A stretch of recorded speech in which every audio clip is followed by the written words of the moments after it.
"If I'd had more ability, I would have won the title," was Takakeisho's verdict on coming second in September 2020. With a highly creditable 12-3 score, though, he's clearly talking about fine margins. The only thing between him and the cup, of course, was a failure to defeat Shodai. So, worries about his neck, right shoulder, and left knee aside, what really cost him the September trophy? What did Shodai do that was beyond most other foes? Let's take a look at a few bouts to help us compare. Takakeisho was perhaps fortunate to be handed Teru no Fuji on day 1, a man who had maxed out his power en route to July's title and was suffering from a quick turnaround. Teru's knees were described as touch and go throughout and must be protected the moment the edge of the dohyo nears. Here, after some half-hearted attempts to take the belt, Teru tamely succumbs to the blades of the Takakeisho windmill, the left twice striking the throat with awesome accuracy.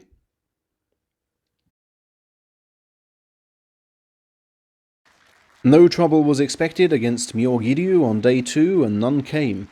Again, accurate blows to the throat were key, and look at the speed of the thrusts.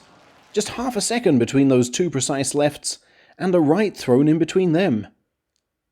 For the second day running, there's also nice bounce in his legs, the left, the knee of which he injured in July, getting forward and across nicely at the end.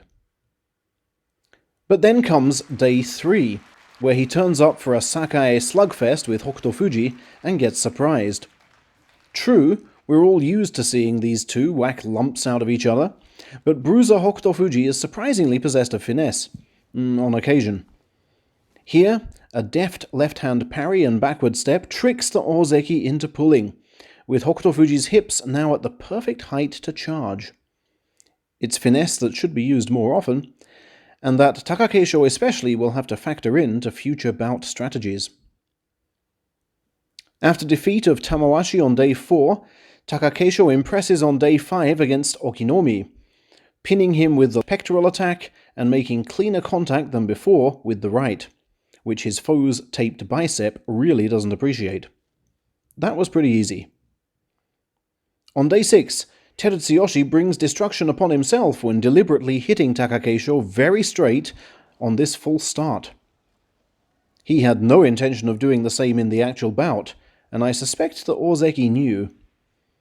Terutsuyoshi's face slap more than connects, but his body has jumped at an angle and is pounded before it lands. Again, the speed! The left applies pressure from above, the body swivels, and already the right has cuffed the throat. Takakeisho could likely have pulled the rest of his blows, but there was quick revenge to be had, and again, the shoulder-throat combo is rapid. He would win 4 of his next 5 bouts in much the same way, only feeling slightly less vengeful, but lost to Tochinoshin's instinctive slapdown on day 8, a ploy he just wouldn't expect from such a proud strongman, and was thus impossible to prepare for.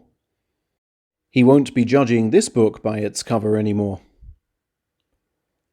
A problem, however, was caused by his awkward landing on day 11, and his default win on day 12, both of which greatly upset his rhythm ahead of his title decider against Shodai, who was in the form of his life.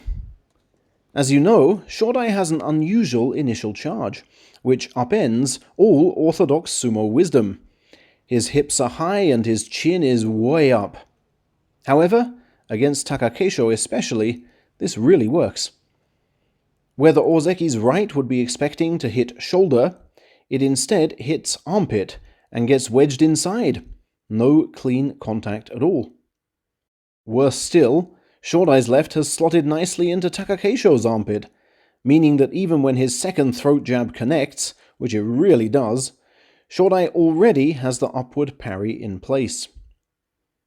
Takakeisho sees the giant chest coming and sets himself up for a trademark left pushdown.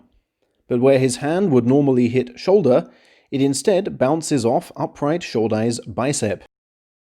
Takakeisho attempts another charge. Again, Shodai's left is perfectly in place, now smothering everything from the right.